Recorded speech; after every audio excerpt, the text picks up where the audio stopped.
Morning. Right. Morning. Good morning. Yeah. We're still getting people joining in, but I'm Carl Weller. I'm a principal at Equinox IT, and I'm here kind of doing a bit of housekeeping and emceeing for Rowan, who's going to start shortly. There's just a few guidelines up on your screen at the moment. If you can, please keep yourself muted. We might ask you to unmute the call if we need clarification around a question that you've asked. In terms of questions, this is actually going to be in places quite an interactive webinar. And so what you'll see is there's a link there to menti.com. That's basically an interactive polling tool. If you're able to fire that up either in a browser window or on your phone, there'll be a link or a number to put into menti.com shortly when Rowan starts the slides. And the first section of the presentation is going to be quite interactive in terms of understanding how things have been for everyone this year with, COVID and transition to remote working. I know I learned a whole lot this year about stuff I didn't think I was going to in January, February. We will have a Q&A session at the end. So you can as we go, you can pop things in the Zoom chat and we'll keep track of those, but otherwise there'll be a proper Q&A session at the end and you'll be able to put your questions into Menti and upload those. So at Equinox IT, we've been working together with Rowan since 2009, and until recently he's been coming over to New Zealand probably 3 or 4 times a year to deliver a range of Scrum Alliance courses, Certified Scrum Master, Product Owner, Advanced Certified Scrum Master, and now part of CSP. And Rowan actually is the only person in New Zealand and Australia that delivers that last qualification. We have here at Equinox, we've got a group of senior and principal consultants that are well across Scrum as well as other Agile methods, and we deliver a range of services in that space, and business transformation, DevOps, etc. Rowan himself, you'd say he almost got on with Agile at the ground floor. He's the first Scrum Master in Australia for Scrum Trainer for Scrum Alliance. He's delivering his 400th course shortly. He's the primary Scrum Alliance trainer in New Zealand. And as I said, he's the only one who's offering the highest certified Scrum Master qualification, the Certified Scrum Professional Scrum Master. So that's really the intro. As I said, if people have any questions or comments as they go, please use the Zoom chat, keep yourself muted, and we'll just jump into the slides from here. Great, thanks a lot, Carl, and welcome everyone. Thanks heaps for joining us. Yeah, good morning in Australia and good afternoon in New Zealand, I guess. Great to see you all. Look, yeah, I've got a few goals for this session.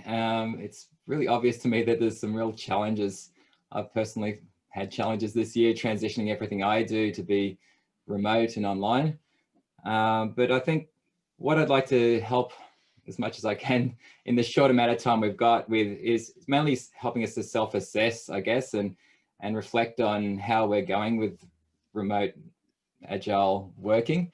And let's see if we can find some of the opportunities for improving things, because there are lots of things that we found challenging, and a lot of your input on those 3 challenges you might have filled in when you registered as showing that. Yeah, I'd like to also see if we can inspire each other to become more creative about how we approach this, because there are kind of obvious things we can do with certain tools and things, but there are also less obvious approaches as well. And I think if we go back to some of the core ideals that we have in Agile and Scrum and what we might have had as a fantastic experience when we've been working co-located in a really tight-knit way, I think we can potentially find other ways to do things that we may not have explored. Also like to offer you opportunities to deepen your skills, because I know when I started as a Scrum Master in 2003, one of the first things I bumped into was my facilitation skills were lacking. I never really had to run these retrospectives and things in a way to make them relevant and compelling and have the team feel like it was really valuable use of their time. The team I worked with just wanted to get back to coding most of the time. So yeah, it's a challenge, right? And it's a challenge. I think it's really exciting if we can rise to that. And it's really, I think, a great example of agility if we can actually adapt personally to the circumstances we're finding ourselves in. I didn't expect to be doing training online this year nearly as much as I have, and I didn't expect to learn as much about Zoom and about Miro and a bunch of things.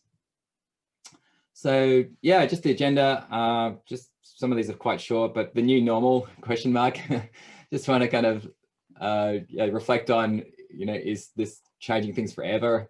It's not like a temporary kind of phase we just get out of having had this pandemic. Is that the case? Our remote Scrum Mastering effectiveness, got lots of input from you guys. I think it's really fantastic. Just want to have a sort of look at how we're feeling about how effective we are now. So there's lots of polls. I'm really keen to get your input and a lot of interaction going in a minute. Two major sections after that, remote facilitation. So there's lots of possible things. This is almost a training course in its own right? But I think there's a bunch of things that we could touch on to see, where are we up to with some of the techniques for making it work more effectively remotely. And then day-to-day remote Scrum Mastering and Agile coaching.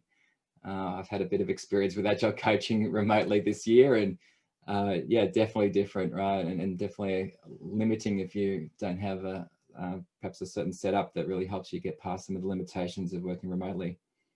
So we should have a little bit of time for Q&A at the end, but as you might notice as we go, there are little either love hearts down the bottom right or little thumbs up, thumbs down things. And, if you just want to hit that occasionally and, show if you're, think it's a positive thing or what you think of any material, go for it. All right, the new normal, question mark. Yeah, kind of interesting discussion, isn't it? Whether this is all going to blow over and just be back to normal, or is it the new normal? Certainly, if you look at certain research, it's quite interesting on that. But would you like to just have a try at opening up the Mentimeter thing in your browser? So it's just menti.com, and then you have the code at the top there. If you just see those numbers, that's the code to actually access the polls here.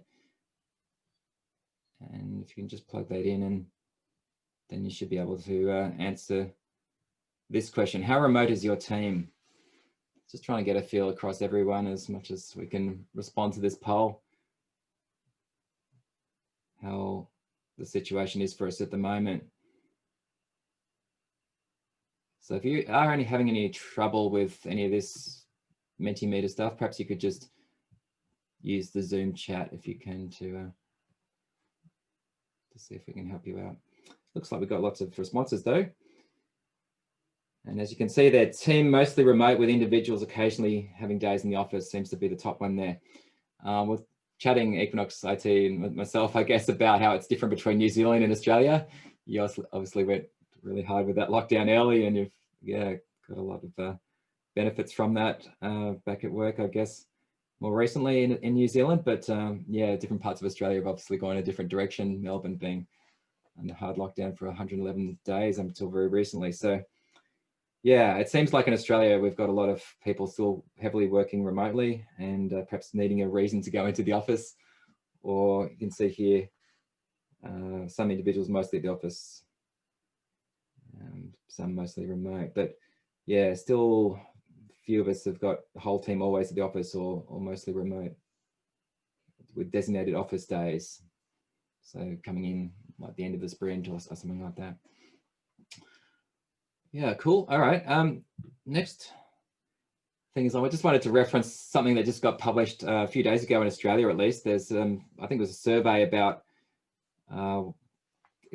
employee satisfaction with working remotely this year. And yeah, it's saying that, yeah, a lot of people are finding that actually works for them. They're quite happy working remotely. However, yeah, people are working longer hours. And yeah, there's a lot of people not being paid for overtime and things doing that. So I think it comes out a bit in some of the challenges you guys put up, which is things to do with managing your work-life balance and distractions and perhaps those long hours and these sorts of things. It's hard to kind of turn it off when you can't just walk out from the office and you're always in that situation where you're constantly online. So yeah, it looks like that's fairly sticky. In Australia, yeah, talking to some people around town, we've obviously got Google, Atlassian, companies like that, saying they're going to go for a long-term working from home as the norm.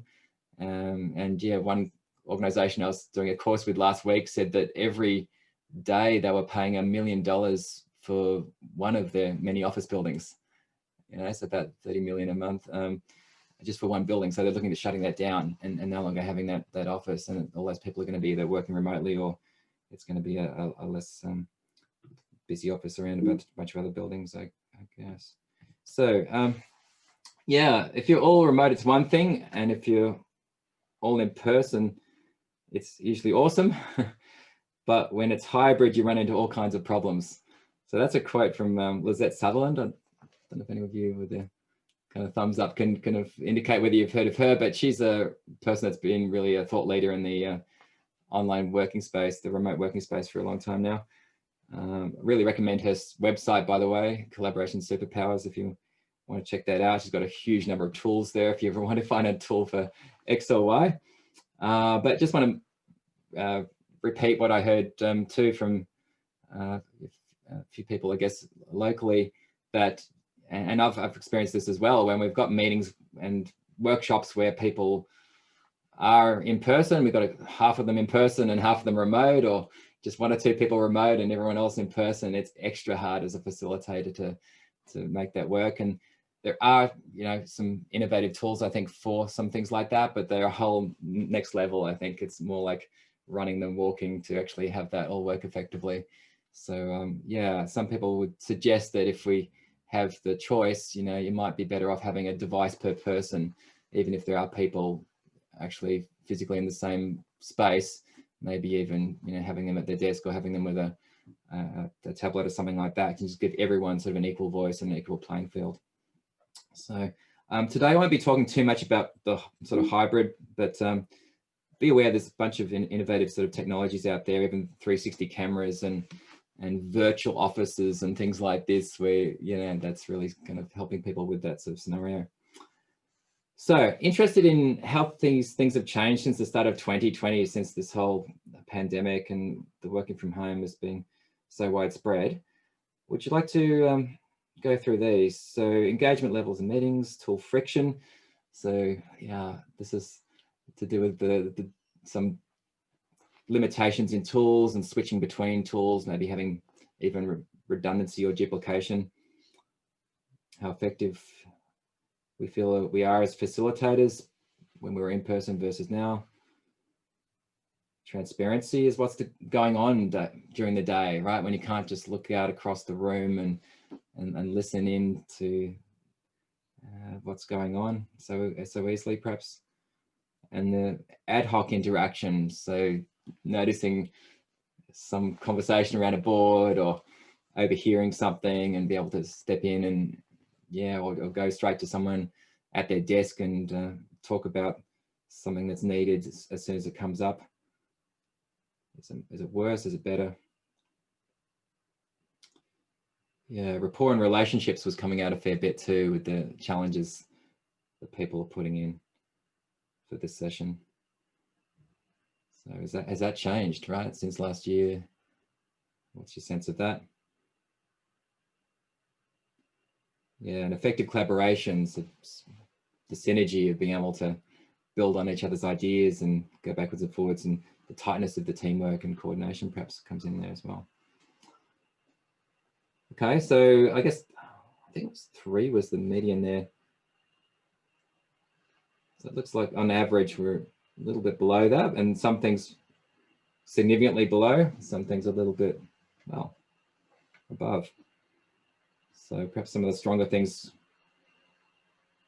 tool friction better. We may have actually kind of resolved some of those things. There's been a lot of investment in I think the tool companies. I see this with Miro, they've been pumping out features, and there's a few things I've found fantastic over the last few months.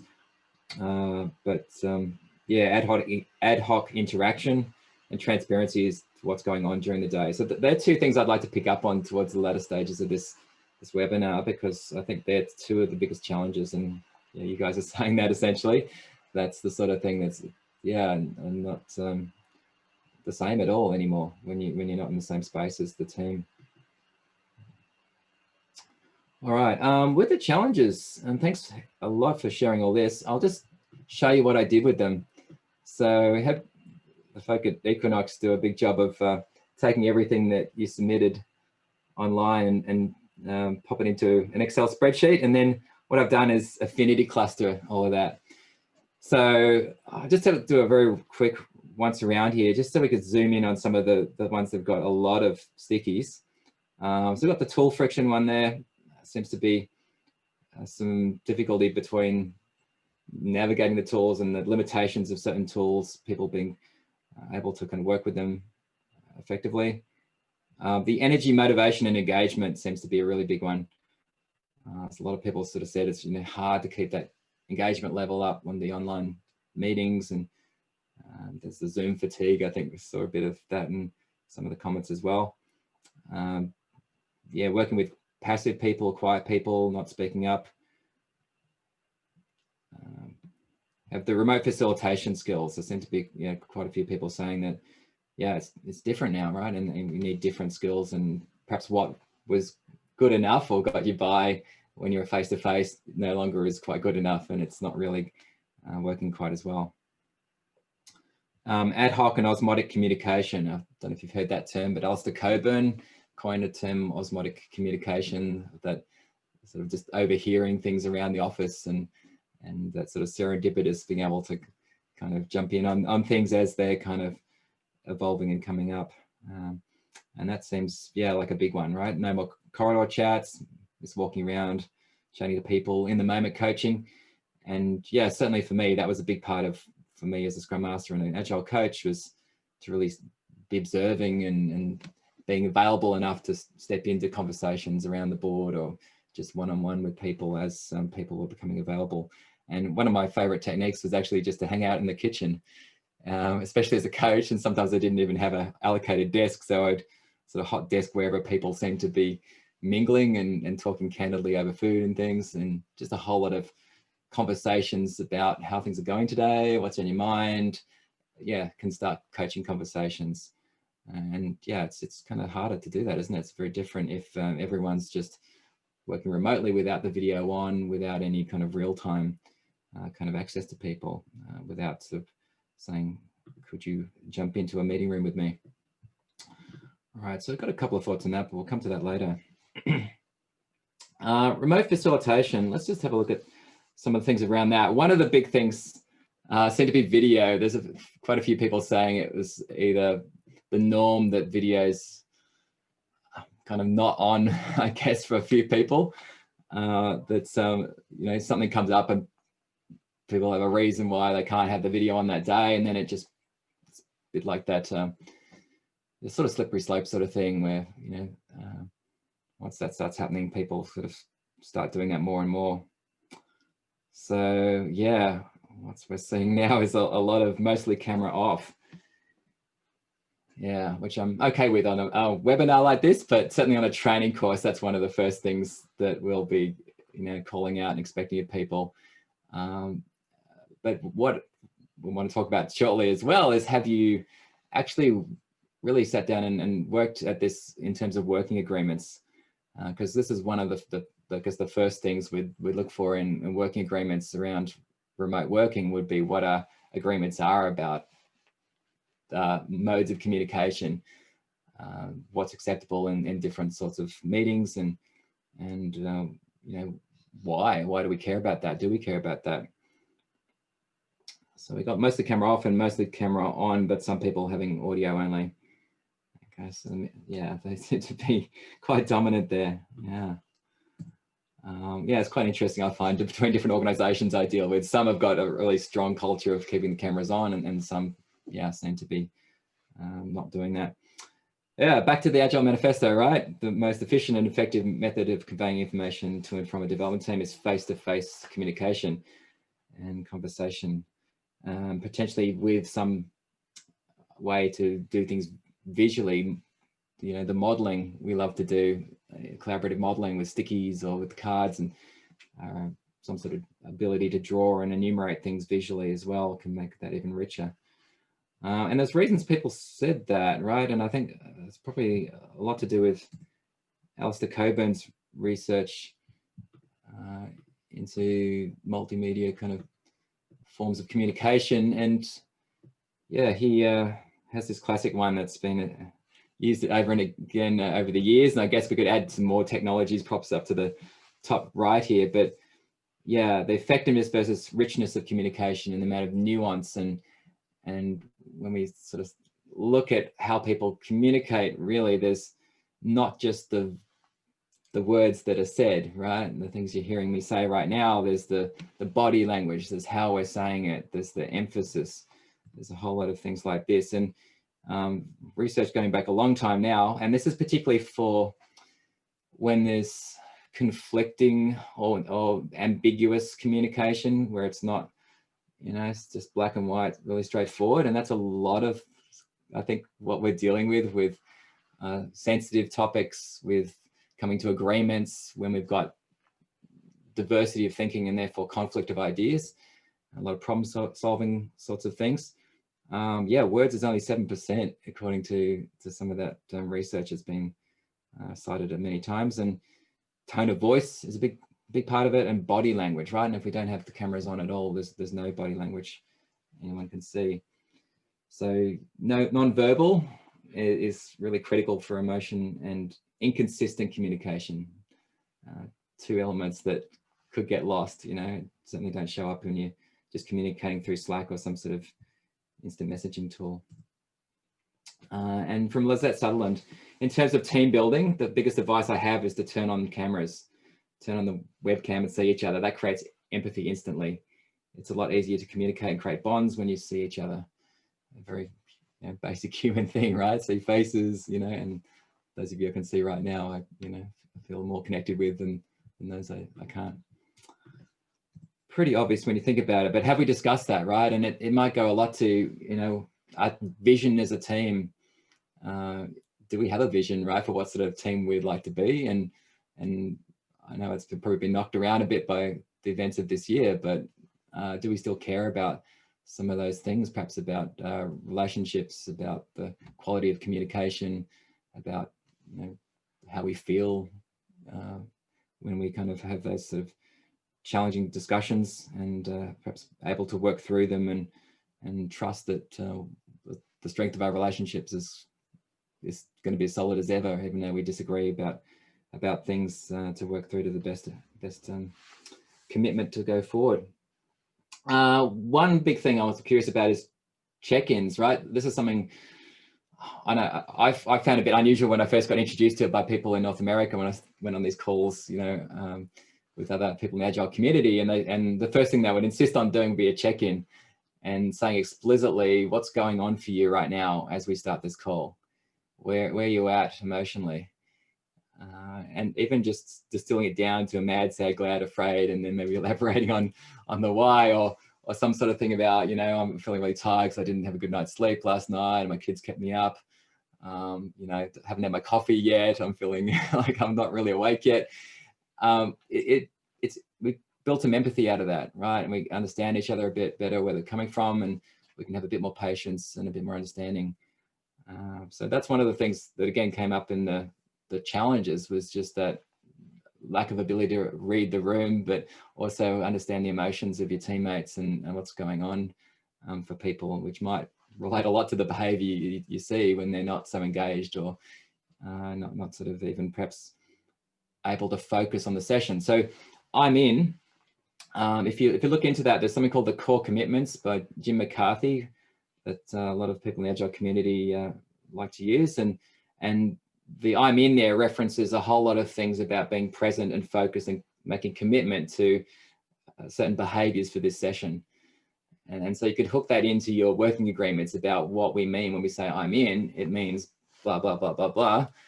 Yeah, that we're committing to actually being focused. And if we can't, commit to that, then we can check out and explicitly say, hey, something's going on, I'm distracted, I need to step out for a moment, and then I'll come back in and commit to being focused again in the session.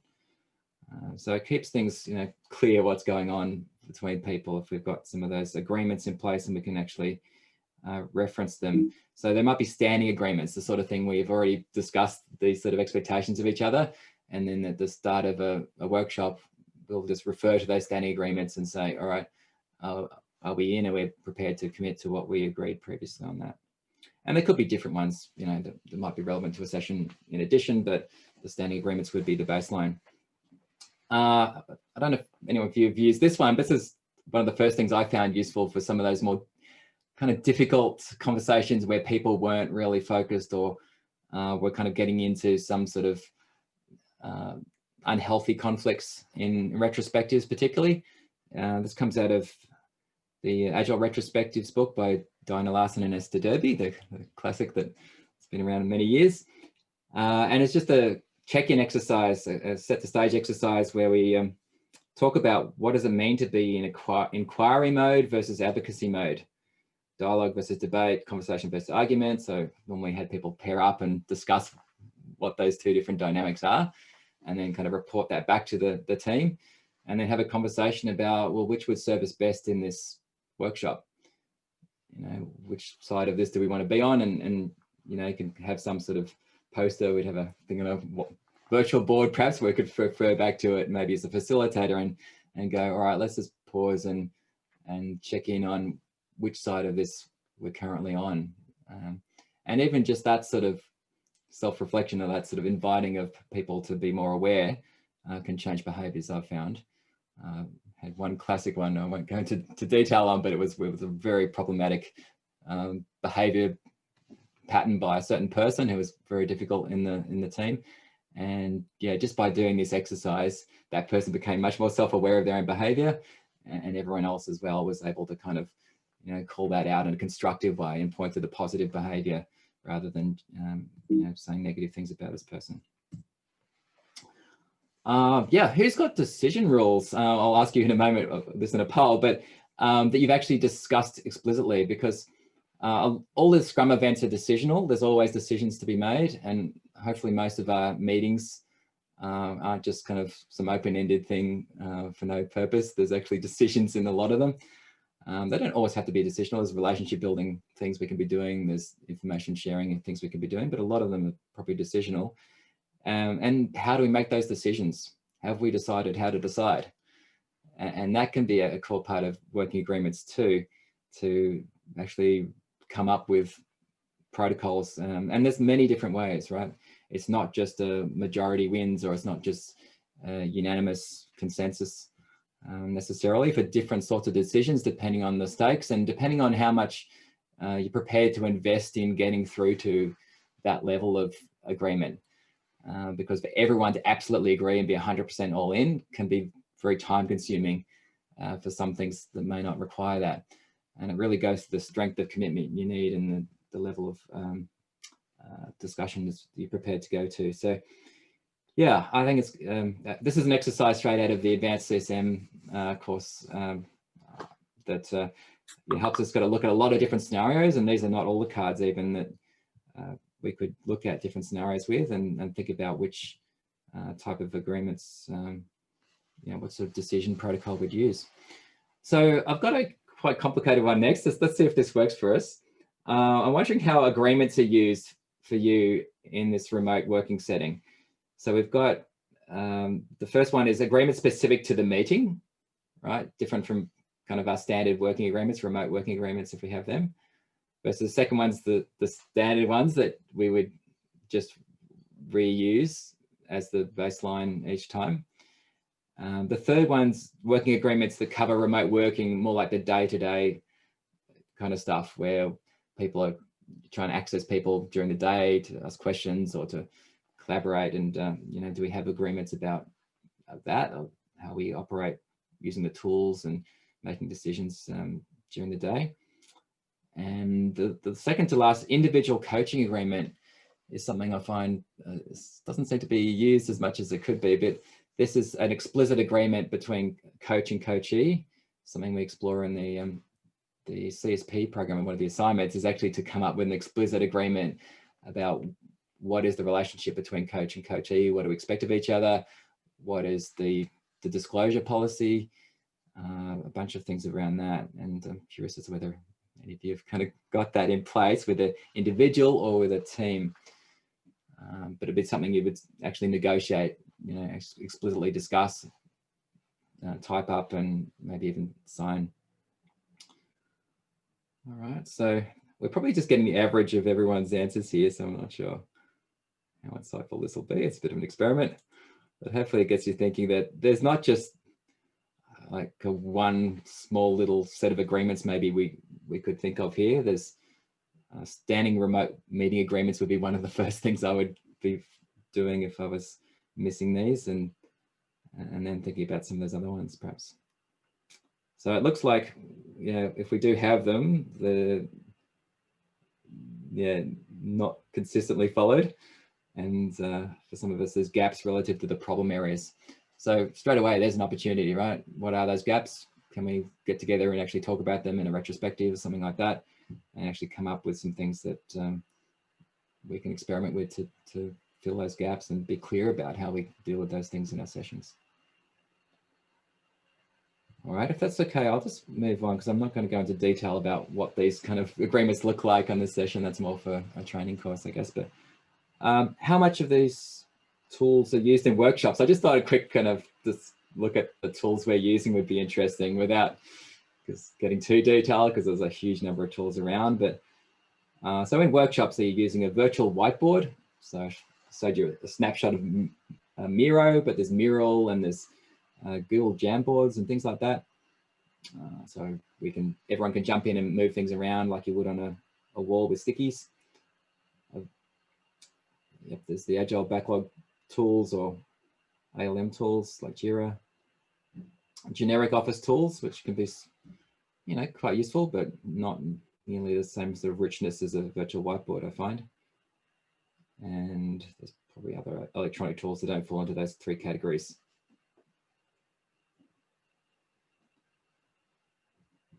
So it looks like the Jira type of tool is coming out the top there. Trello, those sorts of things. And then the generic Office tools. Yeah, and look, I personally think the third category, the virtual whiteboard tool, if you don't have that, I think you're probably lacking something. It's such a powerful, flexible, inclusive, you know, tool to be able to use now that we're working remotely. And yeah, there are some basic versions that are pretty cheap or free, I think, just to get at least a trial with. And then I think it's a real good test of your organization's ability to invest in what's needed for your team to put the proposal to actually get licenses for something like a Mural or a Miro. Certainly work well for me, and I've worked with clients who just don't have that, and they've had a lot of troubles getting anywhere near the interactions that we have as soon as we move to a tool like that.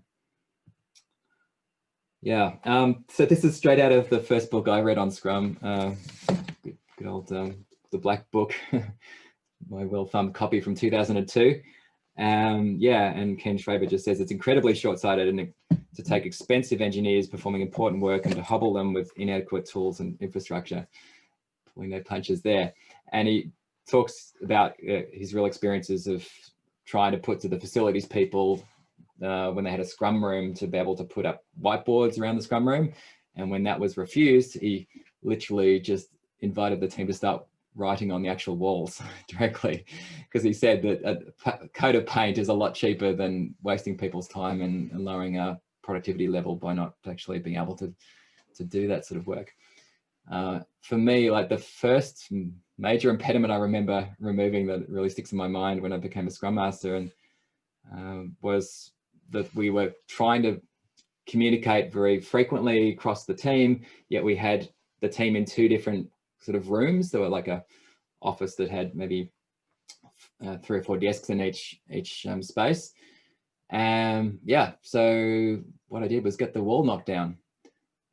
just moved our desk away from it and got a tradie in on one of the weekends and just got the whole wall taken out. And then that really changed the whole dynamic. People were able to see across the room what was going on with their teammates, and instead of walking down the corridor and going, oh, that guy looks busy, I'm not going to bother him, and come back and, you know, waste half the day trying to get a conversation going.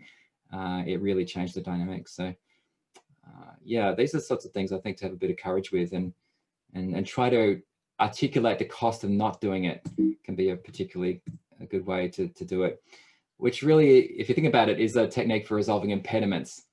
And this is what we go into quite a bit with the advanced CSM too, is to say, how could we actually do some real structured analysis of the root cause of the impediment, and then look at different options for resolving it, and take those options to people in a quite compelling way by expressing the cost of not resolving it in business terms and in emotional terms. And I think that, yeah, is a really interesting conversation to have with people too, about, you know, what's going to be the difference between if we resolve this and we didn't resolve this, and how's that going to go if it's not resolved for some time. So this is just an example A3, right? It's one of the tools you can use to do some structured analysis of these sorts of things, and take a really actionable thing to maybe a manager or someone who's got the authority to resolve it. Yeah, and actually last night I had a meetup, the Sydney Scrum User Group. We actually had one of the graduates from the CSP present one of these A3s that he used for a really difficult situation at one of the 4 big banks in Australia. So he said, here's how I kind of worked through that, really analyzed it, and then took this, you know, thorough kind of thing to some people in authority who could resolve it, and they, yeah, changed the whole structure actually as a result. So with facilitation, there's a whole lot of techniques across the different zones. I'll just do this very briefly, because what commonly happens, I think, in a lot of workshops is that we hear the loudest voices in the room. We kind of just go to some of the first proposals that come to people's heads, which aren't necessarily the best ones. And to get through to the best ones, we often have to work through a groan zone, or that's where the really difficult stuff is, where people have got different frames of reference. And there are different techniques in facilitating in the divergent zone, where we're trying to ideate and come up with different options, versus work through the groan zone, where we may need to actually reframe things and build relationship and different things to get people on the same page about even what's our criteria for making a decision about these options, and then converge by actually doing some sort of inclusive way to come to a decision. So yeah, if you're interested in that, that's the sort of thing we go into in the more advanced trainings. But I've found this really useful. This book, it's actually not available electronically, it seems, so you have to order it from the US or something. But Facilitator's Guide to Participatory Decision Making by Sam Kainer has a heap of very practical techniques for every one of these zones. And yeah, that's what we to do a bit of work with on the advanced CSM, for instance. So here you see a bunch of those techniques, certainly not all of them. I won't try to explain all of them here, but you probably can imagine what some of these are if you're not familiar. Diverge, converge, so breaking into smaller groups, coming back and sharing back, for instance, and there's lots of ways you can use that. Stacking can be a nice technique to be able to say, you know, who's got some input into this, and then maybe go in reverse order from the perhaps the loudest person in the room last from some of the quieter people, can draw people out. There's other techniques for that as well. And the strengthening relationships techniques can be useful when you're trying to get through the groan zone. Creative reframing, really another way to kind of look at the situation that can help people think differently about it. And I think there's a lot of nice ways to frame. That's a really important technique for facilitators. And so none of these things, a lot of these things are just techniques for in-person facilitation, but arguably I would suggest even more critical sometimes for remote facilitation.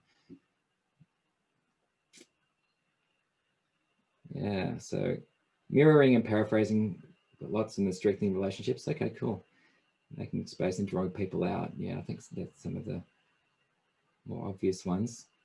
Yeah, predefined decision protocols. There's only 5 dots there, which would be perhaps an opportunity to spend some time identifying what those are, because I've seen plenty of workshops where it's kind of wishy-washy, you know, actually, did we make a decision one way or the other? And if we did, how inclusive was that? And, you know, how was that decision arrived at? Was it just like someone said this quite passionately and no one complained and therefore it was decided?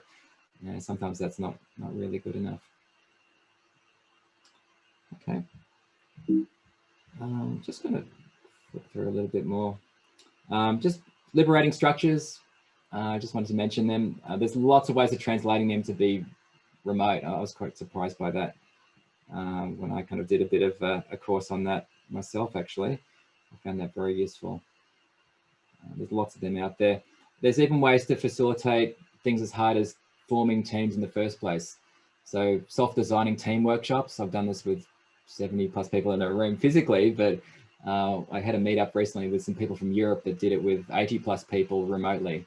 So it took a bit more time, and they had to really put some effort into structuring the Miro board. You see a very complicated looking Miro board there from Mark there. But if you're interested, we might send you like some links after this session, just for inspiration around, you know, what's possible there, because these things are being done by people. There's still a need to form teams, even if you can't be in person to do it. Look, might just make this pretty quick on the remote Scrum Mastering today, but just interested in looking at, as a Scrum Master or coach, what are your top 3 channels for keeping in touch with what's going on during the day? So if you can have a look through those options and choose up to 3. You probably see towards the second half of that, so maybe a couple of interesting ones, like the informal virtual lunch, drinks, pairing or mobbing sessions, or even video feed throughout the day. So that's like a constantly on virtual team room or office space. Okay, cool.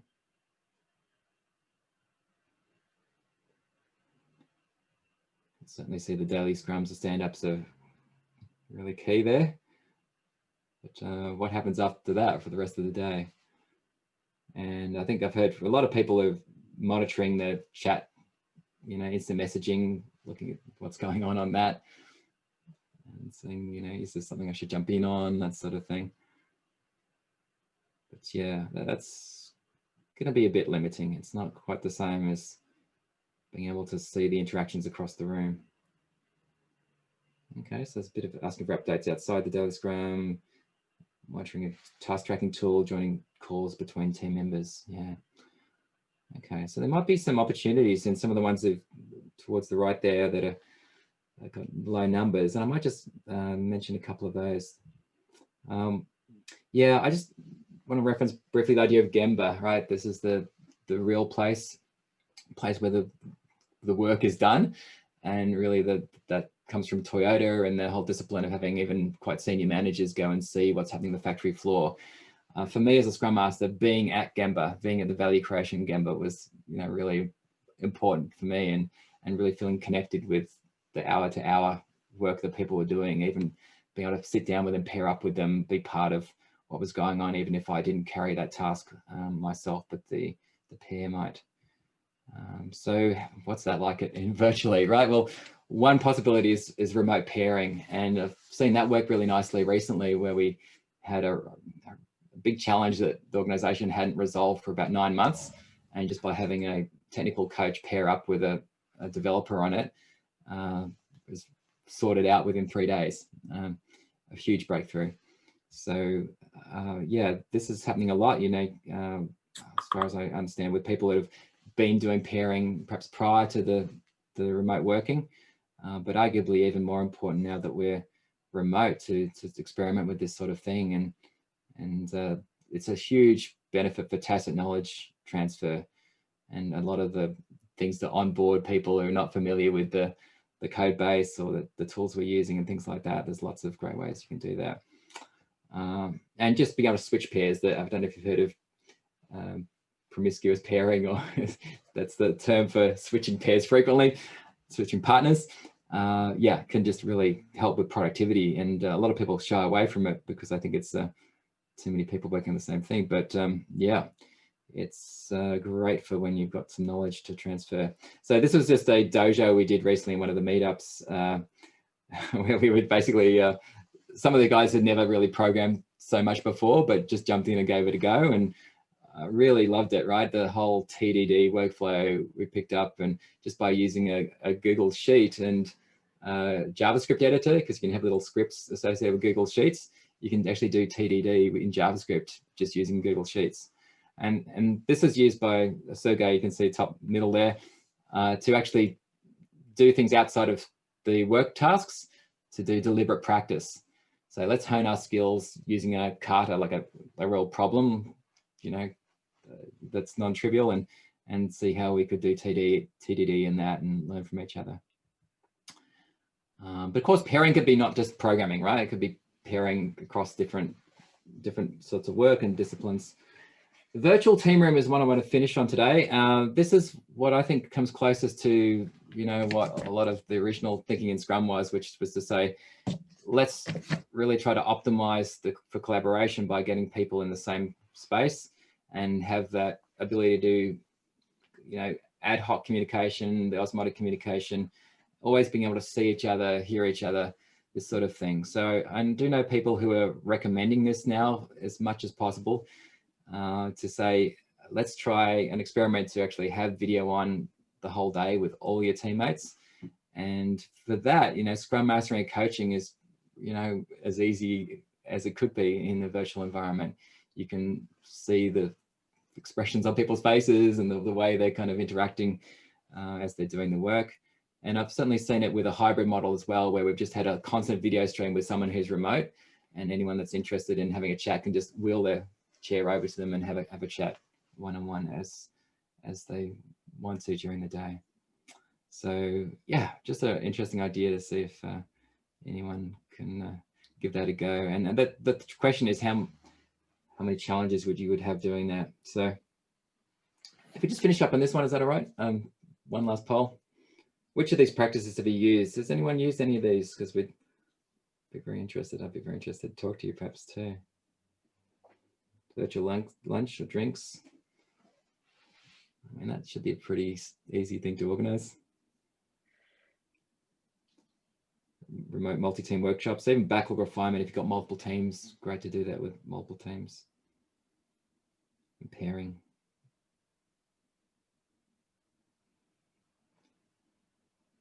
Yeah, nice. Yeah, I think these are becoming more relevant now.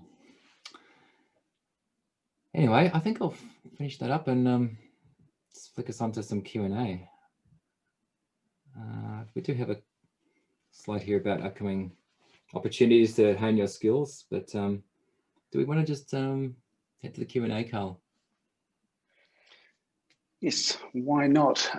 Just before we do, I think just to wrap up, Rowan, you've presented a really great selection of tools and options for working remotely, which is something that, you know, many of us may be doing for quite some time. No one really knows what's happening with 2020 or 2021.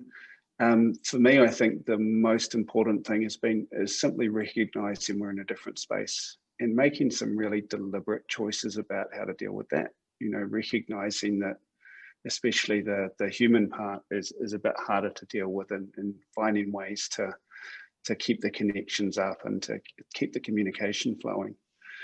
So hopefully we'll start to get some questions coming in via the Menti channel shortly, and you're also able to upvote them. Yeah. Hopefully is that working? Is anyone able to type in a question? It's one of the things I find useful to get either a thumbs up near the camera, or in Zoom there you can do a thumb. Yeah, thank you, good. It's always good to get feedback, right? Like, are these people still listening? Are we still awake? Yeah, all good. Maybe not too many questions today, and that's fine. Can we just ask a question, unmute ourselves? Is that right? Yeah, you could do that as well. Like, yeah, let's go for it. Well, question around the decision table that you showed earlier. When would you typically do that?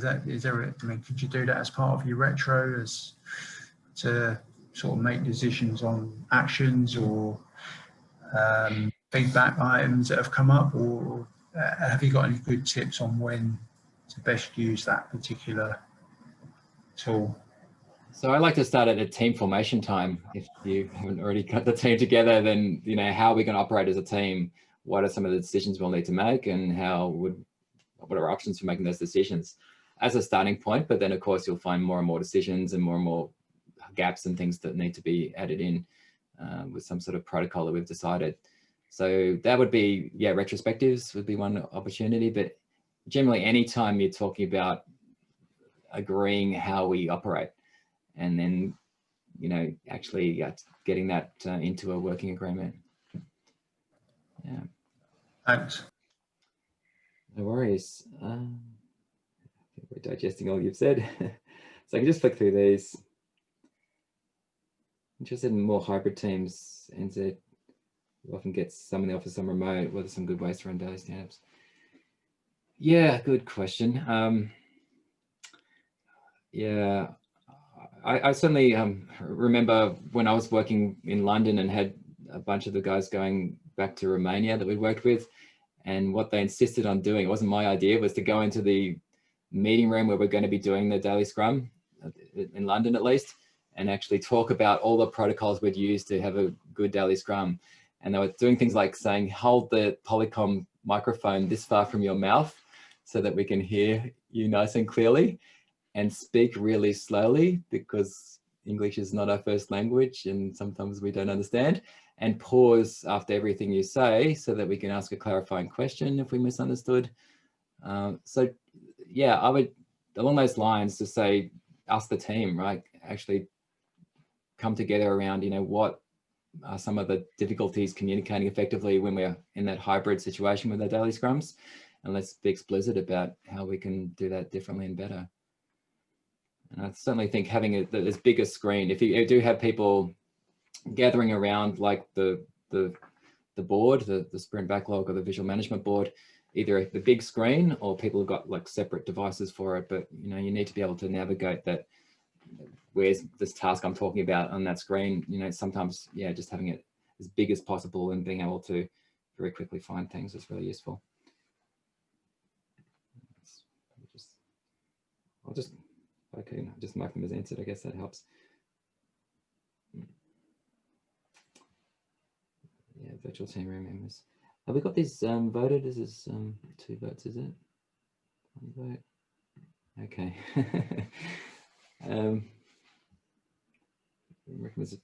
Recommendation for virtual team room except for MS. Oh, okay. If you want something fancy, I haven't used some of the tools out there, but I actually had it in the deck. There's one that Lizette Sutherland recommends for virtual team rooms. Sococo, I think it's called. It'd be interesting to look into anyway. It's basically a way to visualize where everyone's interacting around a physical, like a physical virtual office. When I say physical, it's a kind of just a representation of an office space, basically, this sort of thing. And this has been around for quite a few years, this one. I don't know if that's what you're after, but it's interesting to look at these things. I think things like that, for hybrid situations, some of the ideal sorts of things can be even like a double. I don't know if you've seen those iPads on wheels that people can remotely move around the office, and you can be talking to someone's head while you're sitting at your desk. I know Henrik Nieberg was big on that a few years ago. There's some of the obviously bigger investments and more fancy sorts of things, but it really goes to like a bit of the question about how serious we are about sustaining this sort of thing. If we're not even considering those as possibilities, then maybe it's not very sustainable. It's just a bit of a daily scrum. I'd need some explanation, I think, for some of these.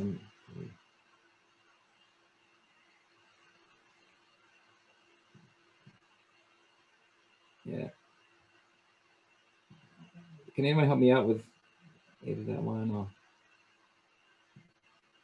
maybe the ones that are posted there? That was a response to someone else's question about how to run or how to deal with hybrid teams in New Zealand. Got it. Thank you.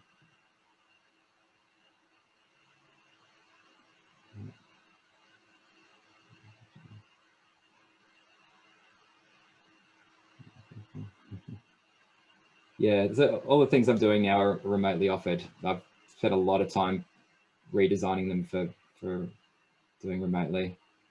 And yeah, it seems to be working really well. Yes, a lot of people have said it's beyond their expectations of what a remote training could be like. I'm trying to use lots of different modes for interaction. I've learned a lot in doing that. It's a challenge, but it's yeah, not too bad at all. I really enjoy it. Yeah, 1 or 2 days in the office together, let them just the team decide. Yeah, look, I think people are getting a lot of value out of that. Some people I've been working with have just said, you know, once a week we all come in and have face-to-face time, and you know, it's a great time to have a bit of that corridor conversation and build some relationship and all that sort of thing. So if you've got that option, I definitely think that's a good one.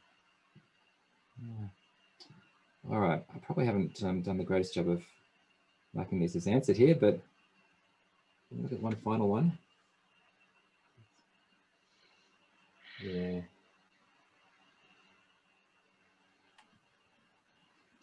Yeah, it's challenging, isn't it, when you've got drilling down to like what's going on for people behind that, or what's the factors that led to burnout, what's different from them than previously. I tend to do some, you know, even one-on-one kind of coaching conversations just to understand what those sort of factors are for people, and then just look at the options for intervention from there.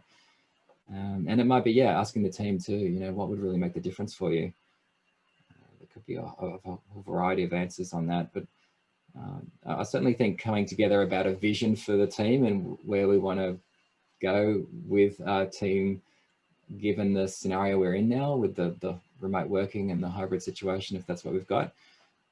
You know, I think putting that to the team and really coming up with, you know, 3 months time, 6 months time, we'd love it to be more like this and like that. And then we've got like a true north to guide us in making our decisions in retrospectives, etc., about how we improve towards that vision.